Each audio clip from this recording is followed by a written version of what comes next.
At different times in our lives, we've all encountered those special people who have the unique ability to understand and appreciate all individuals, even animals.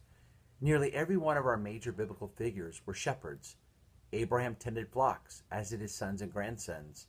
A young King David developed his knack with a slingshot, keeping predators away from his father's herds. Even God is referred to as a shepherd in the most stirring and famous piece of biblical poetry: "The Lord is my shepherd, I shall not want." Moses also spent a period of his early life as a shepherd. After fleeing Pharaoh's palace, Moses embraced what he hoped would be a simple life, tending the flocks of his father in law. It is while he's in the deep wilderness with his sheep that he encounters God and is given a new mission to become redeemer of the people and a guide to the promised land. No reason is given in the Torah for why God selects Moses in this week's Torah portion, but the rabbis draw a close connection between Moses' role as a shepherd and his fitness to lead the Jewish people. They tell the following story. When Moses was shepherding the flock of his father-in-law, a little kid fled from him. Moses pursued it all the way to an oasis where he found the kid drinking. He approached him and said, "I didn't know that you were so thirsty. You must also be tired." And then he lifted the little kid on his shoulder. Upon seeing this, God said, "Is this one has compassion on his flock? He is suitable to lead my flock."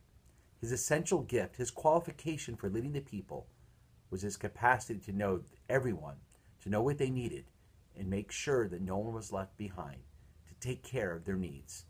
It's remarkable that in our tradition, a leader is not chosen for his charisma or personal strength.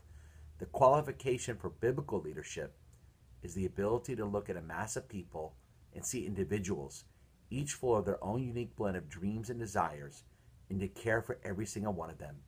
To be able to take millions of people out of slavery, Moses needed to take care of each of the Hebrews as individuals. They all needed his loving care. Moses was the perfect leader at that time. We've all encountered those special souls who have the ability to make us feel uniquely seen and valued, even in the midst of a large group. A grandparent who makes each grandchild feel like they are the most special. A teacher who goes out of his way to help every single student succeed. A doctor who actually takes the time and sit and listen to each of his patients.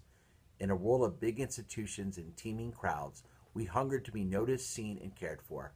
For that reason, Rashi teaches us in a comment at the beginning of our portion, calling people by name is an act of love. Can we all learn from Moses? Can we all be like Moses and more like him, and do what we can to care for everyone we know, to see them as individuals, and to love them for who they are? Shabbat Shalom.